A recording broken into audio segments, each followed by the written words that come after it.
வணக்கம். ஜெம் செய்திகளுக்காக தமிழ் மொழி. இந்திய நேரப்படி மதியம் 1:30 மணி செய்திகள்.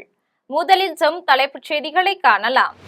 தமிழக வெற்றி கழகம் 180 முதல் 200 தொகுதிகளை கைப்பற்றும் என்று செங்கோட்டையன் நம்பிக்கை. அதிமுகவுடன் தேர்தலுக்கு பிந்தைய கூட்டணி அமையும் என்று கூறப்படுவதற்கு திட்டவட்ட மறுப்பு. திமுக கூட்டணி வலிமையாக இருக்க விடுதலை சிறுத்தைகள் கட்சியே காரணம் என்று திருமாவளவன் பேச்சு. தமிழக வெற்றி கழகம் வெற்றி பெறவும் விஜய் ஆட்சி அமைக்கவும் வாய்ப்பே இல்லை என்று கணிப்பு. மத்திய பிரதேசத்தில் படகு கவிழ்ந்து 9 பேர் உயிரிழந்ததற்கு நாம் தமிழர் கட்சி சீமான் இரங்கல். சுற்றுலா தலங்களில் பாதுகாப்பு முன்னேற்பாடுகளை மாநில அரசுகள் உறுதி செய்ய வேண்டும் என்று வலியுறுத்தல். ஜெர்மனியில் நிறுத்தப்பட்டுள்ள படையினரில் 5000 பேரை திரும்ப அழைத்துக் கொள்ள அமெரிக்கா முடிவு. ஈரான் போரில் அமெரிக்காவின் செயல்பாட்டை ஜெர்மன் தலைவர் கிண்டல் செய்ததால் நடவடிக்கை. இனி விரிவான செய்திகளை காணலாம். தமிழக வெற்றி கழகம் 180 முதல் 200 தொகுதிகளை கைப்பற்றும் என்றும் விஜய் தான் தமிழ்நாட்டின் முதலமைச்சராக பதவியேற்பார் என்றும் செங்கோட்டையன் தெரிவித்துள்ளார். ஈரோடு மாவட்டம் கோபிசெட்டிப்பாளையத்தில் தவேக செயற்குழு தலைமை ஒருங்கிணைப்பாளர் செங்கோட்டையன் செய்தியாளர்களிடம் பேசினார். அப்போது தமிழ்நாடு சட்டமன்ற தேர்தலில் தமிழகம் வெற்றி கழகம் குறைந்தது 180 தொகுதிகளையாவது கைப்பற்றும் என்று தெரிவித்தார். தவேக ஆட்சியை பிடிக்காது என்று விடுதலை சிறுத்தைகள் கட்சி தலைவர் திருமாவளவனும் பாஜக மாநில தலைவர் நாகேந்திரனும் கூறியதை அவர் மறுத்தார். அதிமுகவுடன் தேர்தலுக்கு பிந்தைய கூட்டணி அமையும் என்று கூறப்படுவதையும் செங்கோட்டையன் மறுத்துள்ளார். நயினார் நாகேந்திரனுக்கு இது கடைசி தேர்தலாக இருக்கும் என்றும் தேர்தல் முடிவு வந்த பிறகு அவருக்கு கட்சி பதவி இருக்குமா பறிபோகுமா என்று அவருக்கே தெரியாது என்றும் கூறினார். என்னை பொறுத்தவரை மக்கள் கருத்துக்களிப்பு தெளிவாக இருக்கிறது. உங்கள் வீட்டிலே உங்களுக்கு ஏற்காமலே விசில போட்டு போட்டிருக்கிறார். உங்களுக்கு தெரியும். நீங்கள் எங்கே போட்ட என்பது உங்களுக்குத்தான் தெரியும். உங்கள் இல்லத்தில் இருக்கிற குழந்தைகளில் இருந்து முதல் வாக்கு அளிக்கின்ற அத்தனை பேரும் புதிய மாற்றத்தை எதிர்கால தமிழகத்தை ஆளுவதற்கு ஒரு சிறந்த தலைவர் நமக்கு கிடைத்திருக்கிறார் என்ற எண்ணங்கள் மக்களிடத்தில் இருக்கிறது. அது 4ஆம் தேதி என்று பிரதிபலிக்கும். இந்தியாவின் சரித்திர வரலாற்றில் வெற்றி என்ற இலக்கை அவர் எட்டி பிடிப்பார். திமுக கூட்டணி வலிமையாக இருக்க விடுதலை சிறுத்தைகள் கட்சியே காரணம் என்று அக்கட்சியின் தலைவர் திருமாவளவன் தெரிவித்துள்ளார். விடுதலை சிறுத்தைகள் கட்சியில் சட்டமன்ற தேர்தலில் போட்டியிட ஆளூர் ஷாநவாஸ் உள்ளிட்ட மூவருக்கு வாய்ப்பளிக்காதது குறித்து திருமாவளவன் விளக்கம் அளித்துள்ளார். அதில் புதியவர்களுக்கு வாய்ப்பளிக்கவே ஆளூர் ஷாநவாஸ் உள்ளிட்ட மூவருக்கு சீட் கொடுக்கவில்லை என தெரிவித்துள்ளார். அதேபோல் திமுக கூட்டணி கட்சியினர் போட்டியிட்ட சில இடங்களில் விடுதலை சிறுத்தைகள் கட்சியினர் சரியாக பணியாற்றவில்லை என்றும் திருமாவளவன் குற்றம் சாட்டியுள்ளார். தான் போட்டியிடுவதாக அறிவித்தது கட்சி நிர்வாகிகள் பலருக்கும் அதிர்ச்சியாக இருந்ததாகவும் தேர்தலில் போட்டியிடுவது பற்றி தனக்கு இருவேறு கருத்துகள் இருந்ததாகவும் கூறியுள்ளார். தான் போட்டியிட எதிர்ப்பு தெரிவித்த பலரும் மக்களவை உறுப்பினர் பதவி இன்னும் 3 ஆண்டுகள் மீதமிருப்பதை சுட்டிக்காட்டியதாகவும் தெரிவித்துள்ளார். திமுக கூட்டணி வலிமையாக இருக்க விடுதலை சிறுத்தைகள் கட்சியே காரணம் என்றும் திமுகவில் கூட புதியவர்கள் 60 பேருக்கு இந்த தேர்தலில் போட்டியிட வாய்ப்பளிக்கப்பட்டுள்ளதாகவும் கூறியுள்ளார். தமிழக வெற்றி கழகம் வெற்றி பெறவும் விஜய் ஆட்சி அமைக்கவும் வாய்ப்பே இல்லை என்றும் திமுக அதிமுக ஆகிய இரு கட்சிகளின் எதிர்ப்பு வாக்குகளை பெருவாரியாக தமிழக வெற்றி கழகம் பெறும் என்றும் திருமாவளவன் தெரிவித்துள்ளார். மத்திய பிரதேச மாநிலம் ஜபல்பூரில் உள்ள நீர்த்தேக்கத்தில் சுற்றுலா படகு கவிழ்ந்து 9 பேர் உயிரிழந்ததற்கு நாம் தமிழர் கட்சி தலைமை ஒருங்கிணைப்பாளர் சீமான் இரங்கல் தெரிவித்துள்ளார். அவர் வெளியிட்டுள்ள அறிக்கையில் மத்திய பிரதேசத்தின் பர்கி அணை நீர்த்தேக்கத்தில் சுற்றுலா படகு கவிழ்ந்ததால் 9 பேர் உயிரிழந்த செய்தி அதிர்ச்சி அளிப்பதாக தெரிவித்துள்ளார். உயிரிழந்தவர்களில் இந்திய பாதுகாப்புத்துறை வெடிமருந்து தொழிற்சாலையில் பணியாற்றி வந்த திருச்சி நவல்பட்டு காமராஜ், அவர் மனைவி கார்குழலி, மகன் தமிழ்வேந்தன், உறவினர்கள் மயூரன், சௌபாகியவதி ஆகிய 5 பேர் தமிழ்நாட்டை சேர்ந்தவர்கள் என்பது துயரத்தை மேலும் அதிகரிப்பதாக தெரிவித்துள்ளார். நீரில் மூழ்கிய போதும் 4 வயது மகனை அணைத்தபடி மரணித்துள்ள தாயின் புகைப்படம் நெஞ்சை உலுக்குவதாக தெரிவித்துள்ளார். உயிரிழந்தவர்களின் குடும்பத்தினருக்கு ஆறுதலையும் இரங்கலையும் தெரிவித்துள்ளார். இந்திய துணைக்கண்டம் முழுவதும் கோடைக்காலம் மற்றும் பள்ளி விடுமுறை காலம் என்பதால் சுற்றுலா தலங்களில் மக்களின் கூட்டம் பன்மடங்கு அதிகரிக்கும் நிலையில் பாதுகாப்பு முன்னேற்பாடுகளை மாநில அரசுகள் உறுதி செய்ய வேண்டும் என்று வலியுறுத்தியுள்ளார். ஜெர்மனியில் நிறுத்தப்பட்டுள்ள தங்கள் படையினரின் எண்ணிக்கையில் 5000 பேரை திரும்ப அழைத்துக் கொள்ள அமெரிக்க பாதுகாப்புத்துறை முடிவு செய்துள்ளது. ஈரான் மீது அமெரிக்கா போர் தொடுத்து வட அட்லாண்டிக் இராணுவ கூட்டமைப்பு எனப்படும் நேட்டோவில் இடம்பெற்றுள்ள பல நாடுகளுக்கு பிடிக்கவில்லை. வலிந்து போய் வம்பு சண்டை இழுக்கும் டொனால்ட் டிரம்பின் போக்கு பிரிட்டன், பிரான்ஸ், ஜெர்மனி ஆகிய நாடுகளுக்கு பிடிக்கவில்லை. இதனால் டிரம்புக்கும் ஜெர்மன் தலைவர் பிரெடரிக் மெர்சுக்கும் இடையே கருத்து வேறுபாடு ஏற்பட்டு உள்ளது. ஈரானிய பேச்சுவார்த்தையாளர்களால் அமெரிக்கா அவமானப்படுத்தப்பட்டு விட்டது என்று ஜெர்மன் தலைவர் பிரெடரிக் மெர்சு கூறினார். இதையடுத்து அவரை அமெரிக்க அதிபர் டொனால்ட் ட்ரம்ப் கடுமையாக விமர்சித்தார். இதையடுத்து ஜெர்மனியில் நிறுத்தப்பட்டுள்ள படையினரில் 5000 பேரை திரும்ப அழைத்துக் கொள்ள அமெரிக்க பாதுகாப்புத்துறை முடிவு செய்துள்ளது. ஜெர்மனியில் உள்ள நேட்டோ படையினரில் அமெரிக்க வீரர்கள் 36,000 பேர் இடம்பெற்றுள்ளனர். அதேபோல் இத்தாலியில் 12,000 பேரும், பிரிட்டனில் 10,000 பேரும் நிறுத்தப்பட்டுள்ளனர். கடந்த காலத்தில் வேலையில்லா திண்டாட்டத்தை தீர்க்க திமுக அரசு உரிய நடவடிக்கை எடுக்கவில்லை என மார்க்சிஸ்ட் கம்யூனிஸ்ட் கட்சியின் முன்னாள் மாநில செயலாளர் பாலகிருஷ்ணன் குற்றம் சாட்டியுள்ளார். விழுப்புரத்தில் மார்க்சிஸ்ட் கம்யூனிஸ்ட் கட்சியின் முன்னாள் மாநில செயலாளர் பாலகிருஷ்ணன் செய்தியாளர்களை சந்தித்து பேசினார். அப்போது தமிழ்நாட்டில் பாஜகவுக்கு இடமில்லை என்கிற செய்தியை தான் எல்லா கருத்து கணிப்புகளும் தெளிவாக கூறியுள்ளதாக தெரிவித்தார். தமிழ்நாட்டுக்கு எத்தனை முறை படையெடுத்தாலும் தமிழ்நாட்டு மக்கள் பாஜகவுக்கு இடமளிக்க மாட்டார்கள் என்றார். தேர்தலில் குறைந்த இடங்களை அளித்து இடதுசாரிகளுக்கு உரிய அங்கீகாரம் அளிக்க திமுக தவறிவிட்டது என்று கூறினார். கடந்த காலத்தில் வேலையில்லா திண்டாட்டத்தை தீர்க்க திமுக அரசு உரிய நடவடிக்கை எடுக்கவில்லை என்று குற்றம் சாட்டினார். வருகிற காலத்தில் திராவிட முன்னேற்றக் கழகம் எப்படிப்பட்ட ஆட்சியை கடைபிடிக்கப் போகிறது என்பதை நாம் நிதானமாக பொறுத்திருந்து பார்க்க வேண்டிய அவசியம் இருக்கிறது. கடந்த காலத்தில் இந்த தேர்தலில் கூட மார்க்சிஸ்ட் கம்யூனிஸ்ட் கட்சிக்கும் இந்திய கம்யூனிஸ்ட் கட்சிக்கும் குறைந்தபட்சம் 6 இடங்களையாவது ஒதுக்கித்தர வேண்டும் என்று நாங்கள் எவ்வளவோ வற்புறுத்திய போதும் கூட திராவிட முன்னேற்றக் கழக தலைமை அதுக்கு இடம் கொடுக்கவில்லை. ஒரு இடதுசாரிகளை ஒரு கட்டுக்குள்ள இடதுசாரிகளுக்கு உரிய அங்கீகாரத்தை தருவதற்கு திராவிட முன்னேற்றக் கழகம் மறுத்துவிட்டது என்பதுதான் யதார்த்தமான உண்மை. 50 லட்சம் மாணவர்களை சந்திக்க வேண்டும் என்ற முன்னாள் குடியரசுத் தலைவர் அப்துல் கலாமின் இலக்கை இன்னும் 1.5 ஆண்டுகளுக்குள் எட்டிவிடுவேன் என நடிகர் தாமு தெரிவித்துள்ளார். சென்னை கோவூரில் உள்ள தனியார் மண்டபத்தில் முனைவர் பொதுவுடை மூர்த்தி எழுதிய காலத்தில் பயணம் என்ற ஆங்கில புத்தக வெளியீட்டு விழா நடைபெற்றது. இந்நிகழ்ச்சியில் ஜோதிட ஆசிரியர்கள், மாணவர்கள் மற்றும் ஆர்வலர்கள் ஏராளமானோர் கலந்து கொண்டனர். இதில் சிறப்பு அழைப்பாளராக நடிகர் தாமு கலந்து கொண்டார்.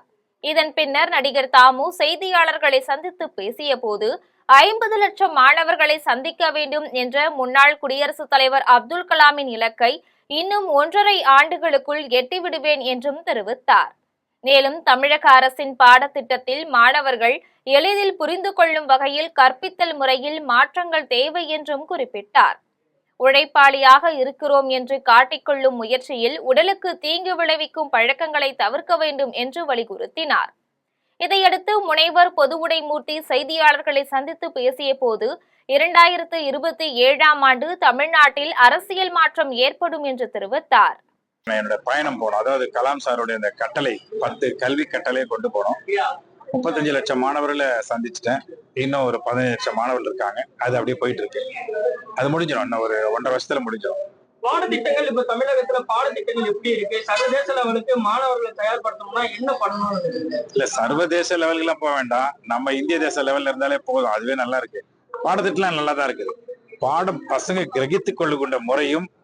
சேலம் மாவட்டம் ஓமலூர் காவல் நிலையத்திற்குள்ளேயே பாமக வேட்பாளர் தாக்கப்பட்ட சம்பவம் பெரும் பரபரப்பை ஏற்படுத்தியுள்ளது. ஓமலூர் சட்டமன்ற தொகுதியில் ராமதாஸ் பாமக சார்பில் சுரேஷ்குமார் என்பவர் போட்டியிட்டார். இந்நிலையில் இவருக்கும் கட்சியின் இளைஞரணி செயலாளர் தமிழன் செந்தில்குமாருக்கும் இடையே தேர்தல் செலவு மற்றும் வாகனத்தை திரும்ப ஒப்படைப்பது தொடர்பாக மோதல் நிலவி வந்துள்ளது. இதுகுறித்த விசாரணையின் போது காவல் நிலையத்திற்குள்ளேயே சுரேஷ்குமாரை ஐயாவு என்பவர் சரமாரியாக தாக்கியதோடு கொலை அச்சுறுத்தல் விடுத்துள்ளார். கொரோனா காலத்தில் வாங்கிய பணத்தை சுரேஷ்குமார் திருப்பித் தராத ஆத்திரத்தில் தாக்கியதாக கைதான ஐயாவு காவலர்களிடம் கூறியுள்ளார். காயமடைந்த சுரேஷ்குமார் அளித்த புகாரின் பேரில் காவல்துறையினர் தீவிர விசாரணை நடத்தி வருகின்றனர். இச்சம்பவம் ஓமலூரில் பதற்றத்தை உருவாக்கியுள்ளது. வாழப்பாடி அருகே தனது கணவரை அழைத்து செல்வதற்காக மனைவி இருசக்கர வாகனத்தில் சென்றபோது முன்னால் சென்ற லாரியின் பின்புறம் மோதி சம்பவ இடத்திலேயே பரிதாபமாக உயிரிழந்துள்ளார். நாமக்கல் மாவட்டம் ஆயில்பட்டி பகுதியை சேர்ந்தவர்கள் பெரியசாமி, ஜூலி தம்பதியர். இதில் பெரியசாமி சொந்த ஊர் திருவிழாவிற்காக சேலத்திலிருந்து வாழப்பாடியில் பேருந்து நிலையத்திற்கு வந்துள்ளார். இதன் பிறகு அவரது மனைவியை தொலைபேசியில் தொடர்பு கொண்டு அழைத்து செல்லுமாறு கூறியுள்ளார். இதைத் தொடர்ந்து கணவரை அழைக்க இருசக்கர வாகனத்தில் பழனியாபுரம் நோக்கி ஜூலி சென்று கொண்டிருந்த போது எதிர்பாராத விதமாக முன்னால் சென்ற லாரியின் பின்பக்க டயரில் சிக்கி சம்பவ இடத்திலேயே உடல் நசுங்கி பரிதாபமாக உயிரிழந்தார். தகவல் அறிந்து சம்பவ இடத்திற்கு வந்த வாழப்பாடி காவல்துறையினர் ஜூலியின் உடலை மீட்டு சேலம் அரசு மருத்துவமனைக்கு அனுப்பி வைத்தனர். இதைத் தொடர்ந்து விபத்துக்கான காரணம் குறித்து வாழப்பாடி போலீசார் வழக்கு பதிவு செய்து விசாரணை மேற்கொண்டனர். கடலூர் அருகே பிரபல ரவுடி புகழேந்தி மர்மமான முறையில் உயிர்மாய்க்கம் செய்யப்பட்டதால் அப்பகுதியில் பெரும் பரபரப்பு ஏற்பட்டுள்ளது. கடலூர் மாவட்டம் தாடிநத்தம் வயல்வெளி பகுதியில் ஒருவர் வெட்டப்பட்டு உயிரிழந்த நிலையில் கிடந்துள்ளார். இதனை கண்ட அப்பகுதி மக்கள் தூக்கணாம்பாக்கம் காவல்துறையினருக்கு தகவல் அளித்தனர். சம்பவ இடத்திற்கு வந்த காவல்துறையினர் விசாரணை மேற்கொண்டனர். அப்போது உயிரிழந்தவர் புதுச்சேரி மாநிலம் கிரமாம்பாக்கத்தை சேர்ந்தவர் ரவுடி புகழேந்தி என்பது தெரிய வந்தது. இதன் பின்னர் காவல்துறையினர் அவரது உடலை மீட்டு முண்டியம்பாக்கம் அரசு மருத்துவமனைக்கு உடற்கூராய்வுக்காக அனுப்பி வைத்தனர். தொடர்ந்து காவல்துறையினரின் முதற்கட்ட விசாரணையில் ரவுடி புகழேந்தி மீது 4 உயிர்மாய்க்கம் செய்யப்பட்ட வழக்குகள் மற்றும் பல்வேறு குற்ற வழக்குகள் உள்ளது கண்டுபிடிக்கப்பட்டது. இதைத் தொடர்ந்து ரவுடி புகழேந்தியை உயிர்மாய்க்கம் செய்தவர்களை காவல்துறையினர் தீவிரமாக தேடி வருகின்றனர். இந்த சம்பவத்தால் இரு மாநில எல்லைகளிலும் பெரும் பதற்றத்தை ஏற்படுத்தியுள்ளது. உழைப்பாளர் தினத்தை முன்னிட்டு தூய்மை பணியாளர்களுக்கு அறக்கட்டளை நிர்வாகத்தின் சார்பில் அசைவ உணவு பரிமாறப்பட்டது. தஞ்சை மாநகராட்சியில் பணியாற்றி வரும் தூய்மை பணியாளர்களை கௌரவிக்கும் வகையில் உழைப்பாளர் தினத்தை முன்னிட்டு தனியார் அறக்கட்டளை நிர்வாகம் தூய்மை பணியாளர்களை குடும்பத்துடன் சிற்றுந்து வைத்து தஞ்சையில் உள்ள பிரபல அசைவ உணவகத்திற்கு அழைத்து சென்றனர். அப்போது அவர்களுக்கு அறக்கட்டளை நிர்வாகத்தினர் உற்சாக வரவேற்பு அளித்தனர். தொடர்ந்து அவர்களுக்கு அசைவ உணவு பரிமாறி மகிழ்ந்தனர். கல்பாக்கம் அருகே தமிழ்நாடு வீட்டு வேலை தொழிலாளர் நலசங்க அமைப்பு சார்பில் தொழிலாளர் தின விழிப்புணர்வு பேரணி மற்றும் கருத்தரங்கம் நடைபெற்றது. செங்கல்பட்டு மாவட்டம் புதுப்பட்டினத்தில் தமிழ்நாடு வீட்டு வேலை தொழிலாளர் நலசங்க அமைப்பு சார்பில் தொழிலாளர் தின விழிப்புணர்வு பேரணி மற்றும் கருத்தரங்கம் நடைபெற்றது. இதில் சதுரங்கப்பட்டினம் ஹார்வல் அமைப்பின் செயலாளர் பாஸ்கல் மேரி தலைமை வகித்தார். இவ்விழாவில் சிறப்பு அழைப்பாளராக தமிழ்நாடு கட்டுமான தொழிலாளர்கள் நலசங்க தலைவர் பொன்குமார் மற்றும் தமிழ்நாடு வீட்டுமனை தொழிலாளர் நல அறக்கட்டளை பொறுப்பாளர் வளர்மதி ஆகியோர் பங்கேற்று தொழிலாளர்களுக்கு இழைக்கப்படும் அநீதிகள் குறித்து எடுத்துரைத்தனர். இந்நிகழ்ச்சியில் புலம்பெயர் தொழிலாளர்களின் வேலைகளுக்கு சமமான வேலைக்கு ஊதியம், தங்கும் இடம், குடிநீர், சுகாதாரம் போன்ற அடிப்படை வசதிகள் ஏற்படுத்தி தருதல் என்பது உள்ளிட்ட பல்வேறு கோரிக்கைகள் வலியுறுத்தப்பட்டது. இந்நிகழ்வில் வீட்டு வேலை பணியாளர்கள், கட்டுமான பணியாளர்கள் என ஏராளமானோர் கலந்து கொண்டனர். ஆங்கிலேயன் காலத்திலிருந்து தொழிலாளர்கள் போராடி பெற்ற 44 தொழிலாளர்களுக்கு ஆதரவான சட்டங்களை மோடி அரசு தூக்கி எறிந்துவிட்டு முதலாளிகளுக்கு, கார்ப்பரேட் நிறுவனங்களுக்கு ஆதரவாக 4 கோடுகளாக மாற்றியிருக்கிறது. தொழிலாளருடைய உரிமை மிகப்பெரிய அளவில் அது பறிக்கப்பட்டிருக்கிறது. இந்த மே தின நன்னாளில் திருவண்ணாமலை அருகே உள்ள முத்துமாரியம்மன் ஆலயத்தில் கூழ்வார்க்கும் திருவிழா மிக சிறப்பாக நடைபெற்றது. திருவண்ணாமலை மாவட்டம் அணைப்பேட்டை சந்தைமேட்டில் உள்ள முத்துமாரியம்மன் ஆலயத்தில் கூழ்வார்க்கும் திருவிழாவை முன்னிட்டு முத்துமாரியம்மனுக்கு சிறப்பு அலங்காரமும் அபிஷேகங்களும் நடைபெற்றது. இந்நிகழ்வில் கேளூர், சித்தேரி, தேப்பனந்தல், அணைப்பேட்டை உள்ளிட்ட சுற்றுவட்டார பகுதிகளை சேர்ந்த ஏராளமான பக்தர்கள் கலந்து கொண்டு சாமி தரிசனம் செய்தனர். இதன் பின்னர் கோவில் நிர்வாகம் சார்பில் பக்தர்களுக்கு அன்னதானம் வழங்கப்பட்டது. நாகப்பட்டினம் எட்டுக்குடி முருகன் கோவில் சித்ரா பௌர்ணமி விழாவை தொடர்ந்து ரத காவடி ஊர்வலம் பக்தி பெருக்குடன் கோலாகலமாக நிறைவடைந்தது. நாகப்பட்டினம் மாவட்டம் நெட்டுக்குடி சுப்பிரமணிய சுவாமி திருக்கோவிலில் சித்ரா பௌர்ணமி திருவிழா கோலாகலமாக நடைபெற்றது.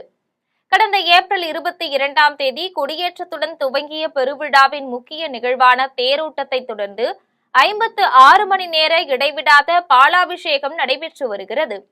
பல்வேறு மாவட்டங்களில் இருந்து வந்த பக்தர்கள் ரதக்காவடி, பால்காவடி, பன்னீர் காவடி, புஷ்ப காவடி உள்ளிட்ட நேர்த்திக்கடன்களை நிறைவேற்றினர்.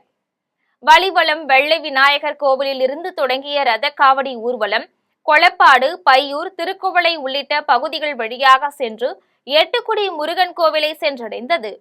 வழியெங்கும் பக்தர்கள் மலர் தூவி பக்தி உணர்வை வெளிப்படுத்தினர். இந்த ரதக்காவடியை சுமந்த இளைஞர்கள் தாளம் மற்றும் பக்தி பாடல்களுக்கு ஏற்ப உற்சாக நடனமாடி சென்றது திருவிழாவிற்கு தனி சிறப்பை சேர்த்தது. மயிலாடுதுறை கண்டியன்குளம் மாரியம்மன் கோவில் சித்திரை விழாவில் நூற்றுக்கணக்கான பக்தர்கள் தீக்குழியில் இறங்கி நேர்த்திக்கடன் செலுத்தினர். மயிலாடுதுறை மாவட்டம் கண்டியன்குளம் மாரியம்மன் கோவிலில் சித்திரை பெருவிழா கடந்த 21ஆம் தேதி காப்பு கட்டுதலுடன் தொடங்கியது. வல்லம் கிராமத்திலிருந்து சிறப்பு பூஜைகள் செய்த சக்தி கரகத்துடன் விரதமிருந்த நூற்றுக்கணக்கான பக்தர்கள் ஊர்வலமாக மேளதாளங்கள் முழங்க கோவிலை வந்தடைந்தனர். வழி நெடுகிலும் பொதுமக்கள் அம்மனுக்கு தீபாராதனை காண்பித்து வழிபாடு செய்தனர். விழாவின் முக்கிய நிகழ்வான தீமிதி திருவிழாவையொட்டி கோவில் முன்பு அமைக்கப்பட்டிருந்த தீக்குழியில் சக்தி கரகம் இறங்கியதை அடுத்து பக்தர்கள் தீக்குழியில் நடந்து சென்றும் குழந்தைகளை தோளில் சுமந்து கொண்டும் தீமிதித்து தங்களது நேர்த்திக்கடனை செலுத்தியது காண்போரை பக்தி பரவசப்படுத்தியது. இந்த விழாவில் செம்பனார் கோவில் மற்றும் அதன் சுற்றுவட்டார பகுதிகளைச் சேர்ந்த ஆயிரக்கணக்கான பக்தர்கள் கலந்து கொண்டு சாமி தரிசனம் செய்தனர். கன்னியாகுமரி கல்பாலத்தடி இசக்கியம்மன் கோவில் சித்திரை பௌர்ணமி விழாவில் தமிழகம் மற்றும் கேரளத்தை சேர்ந்த ஏராளமான பெண்கள் அம்மனுக்கு பொங்கலிட்டு வழிபட்டனர். கன்னியாகுமரி மாவட்டம் கல்பாலத்தடி இசக்கியம்மன் கோவில் சித்திரை பௌர்ணமியையொட்டி 1ஆம் திருவிழாவில் ஹோமங்களும் 2ஆம் திருவிழாவில் தீபாராதனை நையாண்டி மேளத்துடன் அம்மன் திருப்பவனி குழித்துறை, கழுவந்திட்டை, பெருந்தெரு, இடத்தெரு வழியாக ஆலயத்தை வந்தடைந்தது. 3ஆம் திருவிழாவான சித்ரா பௌர்ணமியன்று தமிழகம் மற்றும் கேரளாவில் இருந்து ஏராளமான பெண்கள் விரதமிருந்து அம்மனுக்கு பொங்கல் வைத்து வழிபட்டனர். மேலும் அம்மனுக்கு நடைபெற்ற மஞ்சள் நீராடுதல் நிகழ்ச்சியில் ஏராளமான பக்தர்கள் கலந்து கொண்டு அம்மனின் ஆசி பெற்றனர். கன்னியாகுமரியில் உள்ள பத்துகாணி காளிமலை கோவிலில் சித்ரா பௌர்ணமியை முன்னிட்டு பல்லாயிரக்கணக்கான பக்தர்கள் கலந்து கொண்டு பொங்கலிட்டு வழிபாடு செய்தனர். கன்னியாகுமரி மாவட்டம் பத்துகாணி காளிமலை கோவிலில் சித்ரா பௌர்ணமியை முன்னிட்டு அகஸ்திய முனிவர் உட்பட 18 சித்தர்களுக்கு சங்கல்ப பூஜை, தேவி பாகவத பாராயணம் மற்றும் அன்னதானம் போன்றவை நடைபெற்றன. இதன் பின்னர் பழங்குடியின மக்கள் சிறப்பு பூஜைகள் செய்தனர். இவ்விழாவினை மடாதிபதி சக்தி சத்தானந்தா மகரிஷி குத்துவிளக்கு ஏற்றி தொடக்கி வைத்தார். இவ்விழாவில் தமிழக, கேரளாவை சேர்ந்த பல்லாயிரக்கணக்கான பெண்கள் மற்றும் பக்தர்கள் மலை ஏறி சென்று பொங்கலிட்டு அம்மனை வழிபட்டனர். மயிலாடுதுறை அருகே உள்ள கீழ மாரியம்மன் ஆலயத்தில் 35ஆம் ஆண்டு தீமிதி திருவிழா மிக சிறப்பாக நடைபெற்றது. மயிலாடுதுறை மாவட்டம் ஆறுபாதி கிராமத்தில் உள்ள கீழ மாரியம்மன் ஆலயத்தில் 35ஆம் ஆண்டு தீமிதி திருவிழாவை முன்னிட்டு காவிரி கரையில் இருந்து காப்பு கட்டி விரதமிருந்த பக்தர்கள் ஏராளமானோர் மேளதாளங்கள் முழங்க ஊர்வலமாக ஆலயத்தை வந்தடைந்தனர். இதன் பின்னர் கோவிலின் முன்பு அமைக்கப்பட்டிருந்த தீக்குண்டத்தில் சக்தி கரகம் இறங்கியதை தொடர்ந்து விரதமிருந்த பக்தர்கள் தீ மிதித்து தங்களது நேர்த்திக்கடனை செலுத்தினர். இந்நிகழ்ச்சியில் ஆறுபாதி மற்றும் சுற்றுவட்டார கிராமங்களை சேர்ந்த ஏராளமான பக்தர்கள் கலந்து கொண்டு சாமி தரிசனம் செய்தனர். திருவாரூர் அருகே உள்ள முத்துமாரியம்மன் ஆலயத்தின் சித்திரை தீமிதி திருவிழா மிக சிறப்பாக நடைபெற்றது. திருவாரூர் மாவட்டம் கொக்கலாடி கிராமத்தில் உள்ள முத்துமாரியம்மன் ஆலயத்தின் சித்திரை தீமிதி திருவிழா மிக சிறப்பாக நடைபெற்றது. இந்நிகழ்வில் பக்தர்கள் காவடி எடுத்து வந்தும் ஆலயத்தின் எதிரே அமைக்கப்பட்டுள்ள தீக்குண்டத்தில் இறங்கியும் தங்களது வேண்டுதலை நிறைவேற்றினர். இதில் ஏராளமான பக்தர்கள் கலந்து கொண்டு சாமி தரிசனம் செய்தனர். இதைத் தொடர்ந்து வருகின்ற மே 3ஆம் தேதி தெப்பத் திருவிழாவும் நடைபெற உள்ளது. தம்மம்பட்டியில் உள்ள விஸ்வநாதர் கோவிலில் திருக்கல்யாண நிகழ்ச்சி மிக சிறப்பாக நடைபெற்றது.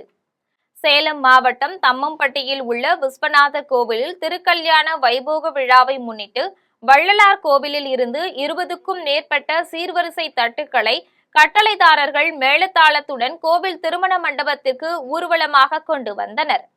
தொடர்ந்து முருகன் விநாயகர் பூஜையுடன் தொடங்கி சிறப்பு யாகம் நடைபெற்றது. இதன் பின்னர் சுவாமிக்கு திருக்கல்யாணம் மிக சிறப்பாக நடைபெற்றது. இந்நிகழ்ச்சியில் தம்மம்பட்டி, செந்தார்பட்டி உள்ளிட்ட சுற்று வட்டார பகுதிகளில் இருந்தும் நூற்றுக்கணக்கானோர் கலந்து கொண்டு சாமி தரிசனம் செய்தனர். அரியலூர் அருகே உள்ள தேவரிஷி கோவிலில் தீமிதி திருவிழா மிக சிறப்பாக நடைபெற்றது. அரியலூர் மாவட்டம் மொடவன்குழியில் கிராமத்தில் பிரசித்தி பெற்ற தேவரிஷி கோவிலில் தீமிதி திருவிழா கொடியேற்றத்துடன் தொடங்கியது. இதை முன்னிட்டு காப்பு கட்டி விரதமிருந்த பக்தர்கள் ஏரிக்கரையில் இருந்து அக்னி கரகத்துடன் கோவிலை வந்தடைந்தனர். இதைத் தொடர்ந்து கோவிலில் பிரத்யேகமாக தயார் செய்யப்பட்ட அக்னி குண்டத்தில் பக்தர்கள் தீ மிதித்து தங்களது நேர்த்திக்கடனை செலுத்தினர். இந்நிகழ்வில் ஏராளமான பக்தர்கள் கலந்து கொண்டு சாமி தரிசனம் செய்தனர். உத்தம சோழபுரம் கரபுரநாதர் கோவிலில் நடைபெற்ற தேரோட்டத்தில் திரளான பக்தர்கள் கலந்து கொண்டு தேரை வடம் பிடித்து இழுத்தனர். சேலம் மாவட்டம் உத்தம சோழபுரத்தில் பிரசித்தி பெற்ற கரபுரநாதர் சுவாமி கோவிலில் சித்ரா பௌர்ணமி தேர் திருவிழா கொடியேற்றத்துடன் தொடங்கியது. இதனை முன்னிட்டு அலங்கரிக்கப்பட்ட தேரில் அம்பாளுடன் சோமஸ்கந்தர் எழுந்தருளினார். இதையடுத்து கோவில் வெளிப்புறத்தில் தேரோட்டம் வெகு விமரிசையாக நடைபெற்றது. அப்போது திரளான பக்தர்கள் தேரை வடம் பிடித்து இழுத்தனர். இந்த தேரோட்ட நிகழ்வில் உத்தம சோழபுரம், நெய்க்காரப்பட்டி, பூலாவரி உள்ளிட்ட பல்வேறு பகுதிகளில் இருந்து ஆயிரக்கணக்கான பக்தர்கள் பங்கேற்று சாமி தரிசனம் செய்தனர். சென்னை மாதவரத்தில் மெட்ரோ ரயில் பணிக்கு வைத்திருந்த இரும்பு கம்பிகளை திருடிய 2 பேரை காவல்துறையினர் கைது செய்துள்ளனர். தப்பி ஓடிய ஒருவரை தேடி வருகின்றனர். மாதவரம் இரட்டையேரி சந்திப்பு அருகே மெட்ரோ ரயில் பணிக்காக இரும்பு கம்பிகள் வைக்கப்பட்டிருந்தன. ஏப்ரல் 25ஆம் நாள் திருடர்கள் 3 இருசக்கர வாகனத்தில் வந்து 300 கிலோ இரும்பு கம்பிகளை திருடி சென்றனர். இதுகுறித்து L&D CMRL நிறுவனத்தில் நிர்வாக மேலாளராக பணிபுரியும் விவேக் என்பவர் மாதவரம் காவல் நிலையத்தில் புகார் அளித்தார். புகாரின் அடிப்படையில் வழக்கு பதிந்து காவல்துறையினர் விசாரித்தனர். இந்த நிலையில் கம்பி திருடர்களான கௌதம், ஆகாஷ் ஆகிய இருவரை கைது செய்துள்ளனர். பிடிபட்ட இவரிடமிருந்து 70 கிலோ இரும்பு கம்பிகள் மீட்கப்பட்டுள்ளன. விசாரணைக்கு பிறகு இருவரையும் நீதிமன்றத்தில் நிறுத்தி சிறையில் அடைத்தனர். இந்த திருட்டில் தொடர்புடைய மணி என்பவரை தேடி வருகின்றனர். திருவள்ளூர் மாவட்டம் திருநின்றவூர் அருகே பார்வையற்ற மாற்றுத்திறனாளிகள் 13 பேரின் குடும்பங்களுக்கு ரோட்டரி சங்கம் வீடு கட்டி கொடுத்துள்ளது.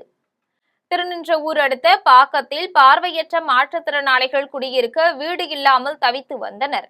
இந்த நிலையில் சென்னை சன்சிட்டி ரோட்டரி சங்கம் குளியல் அறை, ஒரு படுக்கையறை வசதியுடன் கூடிய வீட்டை 13 பேருக்கு கட்டி கொடுத்துள்ளது. சுமார் 70 லட்சம் ரூபாய் மதிப்பில் கட்டப்பட்ட இந்த வீடுகளை பயனாளிகளுக்கு வழங்கும் நிகழ்ச்சி நடைபெற்றது. இதில் ரோட்டரி சங்க ஆளுநர் முத்துசாமி உள்ளிட்ட நிர்வாகிகள் புதிய வீடுகளை திறந்து வைத்து பயனாளிகளுக்கு வழங்கினர். இதனை மகிழ்ச்சியுடன் பெற்றுக்கொண்ட பார்வை மாற்றுத்திறனாளிகள் குடும்பத்தினர் நெகிழ்ச்சியுடன் சங்க நிர்வாகிகளுக்கு மாலை அணிவித்தும் நினைவு பரிசு வழங்கியும் நன்றி தெரிவித்தனர்.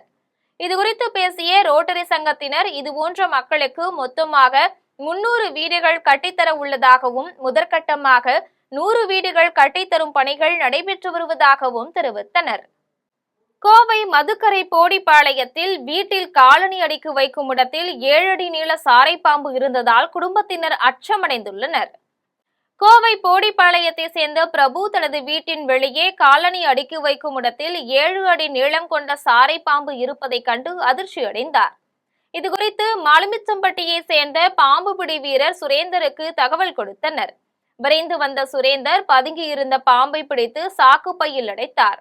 7 அடி நீளமுள்ள சாரைப்பாம்பை காட்டுக்குள் கொண்டு போய் விட்டனர். கோடை வெப்பம் அதிகரித்து வருவதால் குளுமையை தேடி பாம்புகள் குடியிருப்புகளுக்குள் புகும் அபாயம் இருப்பதால் பொதுமக்கள் எச்சரிக்கையாக இருக்குமாறு வன உயிரின ஆர்வலர்கள் கேட்டுக்கொண்டுள்ளனர். கோவையில் உழைப்பாளர் நாளையொட்டி சமூக நலன், சுற்றுச்சூழல் பாதுகாப்பு, பொதுமக்கள் ஆரோக்கியத்தை ஒருங்கிணைக்கும் வகையில் நிகழ்ச்சிகள் நடைபெற்றன. சமூக நீதி தொழிற்சங்கங்களின் கூட்டமைப்பு, கோயம்புத்தூர் எக்கனாமிக் சேம்பர், GM நகர் நற்பணி குழு ஆகியன இணைந்து தொழிலாளர் நாள் நிகழ்ச்சியை ஏற்பாடு செய்திருந்தனர். முகமது ரபீக் தலைமையில் நடைபெற்ற நிகழ்ச்சியில் சமூக நீதி கூட்டமைப்பின் தலைவர் ராம வெங்கடேசன், குரூஸ் மேரி, நூர்ஜஹான், மீமலா ஹம்லு, ஜோதி, வவுசியா, தௌலத் நிஷா ஆகியோர் கலந்து கொண்டனர். ஆடிட்டர் கலிமுதீன் நலத்திட்ட உதவிகள் வழங்கி உரையாற்றினார். துணிப்பை பயன்பாட்டை ஊக்குவிக்கும் விழிப்புணர்வு பரப்புரை மேற்கொள்ளப்பட்டது. இதனுடன் மரக்கன்று நடுதல், துணிப்பை பயன்படுத்துவதாக உறுதிமொழி ஏற்றல் போன்ற சுற்றுச்சூழல் பாதுகாப்பு நடவடிக்கைகளும் இடம்பெற்றன. பொதுமக்கள் நலனை கருத்தில் கொண்டு இலவச மருத்துவ முகாமும் நடத்தப்பட்டது. இந்த முகாமை கவுன்சிலர் அலிமா ராஜா உசேன் தொடக்கி வைத்தார். நிகழ்ச்சியில் முஸ்தாக் அகமது, மயிலை செந்தில், அருள்தாஸ் ஆகியோர் கலந்து கொண்டனர். வேலூர் மாவட்டம் குடியாத்தம் தனியார் பாலிடெக்னிக்கில் பயின்ற மாணவர்கள் 25 ஆண்டுகளுக்கு பிறகு மீண்டும் சந்தித்துக் கொண்டது நெகிழ்ச்சியை ஏற்படுத்தியுள்ளது. குடியாத்தம் ராஜகோபால் பாலிடெக்னிக் கல்லூரியில் 1998 முதல் 2021 ஆண்டு வரை சிவில், மெக்கானிக்கல், எலக்ட்ரிக்கல், கம்யூனிகேஷன் உள்ளிட்ட துறைகளில் பயின்ற மாணவர்கள் 25 ஆண்டுகளுக்கு பின்பு மீண்டும் சந்தித்துக் கொண்டனர். வெளிநாடுகளில் இருந்தும், மும்பை, டெல்லி, ஹைதராபாத் ஆகிய நகரங்களில் இருந்தும் முன்னாள் மாணவர்கள் சந்திப்பில் குடும்பத்துடன் வந்து கலந்து கொண்டனர். தங்களுக்கு பயிற்றுவித்த பேராசிரியர்களுடன் குழுப்படமும் பிடித்துக் கொண்டு அவர்களுக்கு நினைவு பரிசுகளை வழங்கினர். இனி வருவது திரையுலக செய்திகள். ஹைப்பர் லிங்க் கிரைம் த்ரில்லராக உருவாகி உள்ள 3ஆம் கண் திரைப்படத்தின் ரிலீஸ் குறித்த அறிவிப்பை படக்குழுவினர் வெளியிட்டுள்ளனர். அறிமுக இயக்குனர் சசோ கணேசன் இயக்கத்தில் 3ஆம் கண் திரைப்படம் உருவாகியுள்ளது. இப்படத்தில் வித்தார்த், கலையரசன், திரிகுன், சந்தோஷ் பிரதாப், சுந்தரா டிராவல்ஸ் ராதா ஆகியோர் முக்கிய வேடங்களில் நடித்துள்ளனர். மேலும் ட்ரெண்டிங் என்டர்டெயின்மெண்ட் மற்றும் ஒயின் ஹார்ட் ஸ்டுடியோஸ் சார்பில் சசிகுமார் தயாரித்து உள்ள இப்படத்திற்கு அஜீஸ் இசையமைத்துள்ளார்.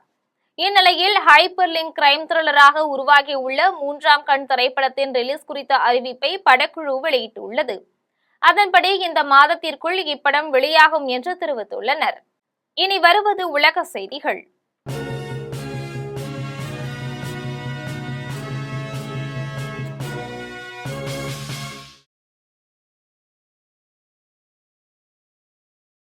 மேற்காசியாவில் உள்ள அமெரிக்க ராணுவ தளங்கள் வெறும் காகித புலிகள் என ஈரான் உச்ச தலைவர் அயதுல்லா முஸ்தபா காமேனி தெரிவித்துள்ளார். ஈரான் உச்ச தலைவர் அயதுல்லா முஸ்தபா காமேனி தனது சமூக வலைதள பக்கத்தில் அமெரிக்கா தொடர்பாக செய்தி வெளியிட்டுள்ளார். அதில் மேற்காசியாவில் உள்ள அமெரிக்க ராணுவ தளங்கள் வெறும் காகித புலிகள் என்று தெரிவித்தார். இதையடுத்து பாரசீக வளைகுடா வெறும் கடல் நீர் மட்டுமில்லாமல் தங்களுடைய அடையாளம் மற்றும் நாகரிகம் ஆகியவற்றின் ஒரு பகுதியாக உள்ளது என்றார்.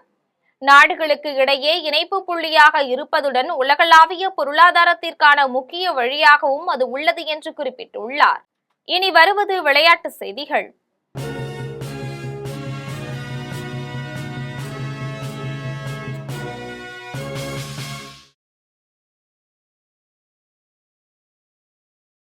கால்பந்து உலகக்கோப்பை தொடரின் இந்திய ஒளிபரப்பு உரிமத்தை எந்த நிறுவனமும் வாங்கவில்லை என்பதால் இந்திய கால்பந்து ரசிகர்கள் அதிர்ச்சி அடைந்துள்ளனர். 23வது உலகக்கோப்பை கால்பந்து போட்டி கனடா, மெக்சிகோ, அமெரிக்காவில் வருகின்ற ஜூன் 11ஆம் தேதி முதல் ஜூலை 19ஆம் தேதி வரை நடைபெற உள்ளது. இந்த போட்டியில் பங்கேற்கும் 48 அணிகள் 12 பிரிவாக பிரிக்கப்பட்டு உள்ளன. இந்நிலையில் அடுத்த மாதம் தொடங்க உள்ள கால்பந்து உலகக்கோப்பை தொடரின் இந்திய ஒளிபரப்பு உரிமத்தை எந்த நிறுவனமும் வாங்கவில்லை. இந்திய நேரப்படி நள்ளிரவிலும் அதிகாலையிலும் போட்டிகள் நடைபெறும் என்பதால் பார்வையாளர்கள் பெரிதளவில் இருக்க மாட்டார்கள் என நிறுவனங்கள் தயக்கம் காட்டுகின்றன. இதனால் இந்திய கால்பந்து ரசிகர்கள் அதிர்ச்சி அடைந்துள்ளனர். இனி வருவது தங்கம், வெள்ளி மற்றும் பங்கு சந்தை விலை நிலவரம்.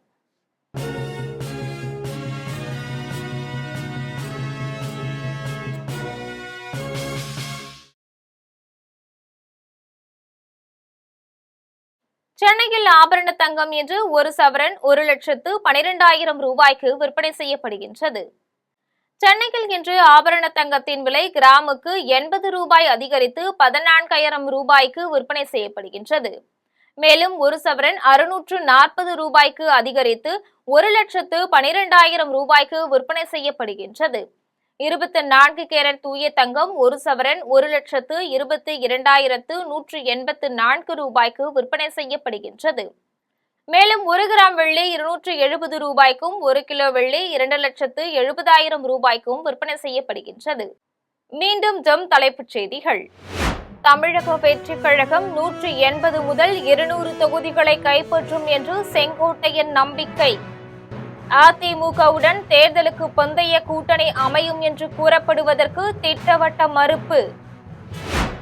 திமுக கூட்டணி வலிமையாக இருக்க விடுதலை சிறுத்தைகள் கட்சியே காரணம் என்று திருமாவளவன் பேச்சு. தமிழக வெற்றிக் கழகம் வெற்றி பெறவும் விஜய் ஆட்சி அமைக்கவும் வாய்ப்பே இல்லை என்று கணிப்பு. மத்திய பிரதேசத்தில் படகு கவிழ்ந்து 9 பேர் உயிரிழந்ததற்கு நாம் தமிழர் கட்சி சீமான் இரங்கல். சுற்றுலா தலங்களில் பாதுகாப்பு முன்னேற்பாடுகளை மாநில அரசுகள் உறுதி செய்ய வேண்டும் என்று வலியுறுத்தல். ஜெர்மனியில் நிறுத்தப்பட்டுள்ள படையினரில் 5000 பேரை திரும்ப அழைத்துக் கொள்ள அமெரிக்கா முடிவு. ஈரான் போரில் அமெரிக்காவின் செயல்பாட்டை ஜெர்மன் தலைவர் கிண்டல் செய்ததால் நடவடிக்கை. இத்துடன் ஜெம் செய்திகள் நிறைவடைகின்றன. மீண்டும் ஜெம் செய்திகள் மாலை 6 மணிக்கு. உடனுக்குடன் செய்திகளை காண gemlive.tv என்ற இணையதளத்தில் இணைந்திருங்கள். நன்றி, வணக்கம்.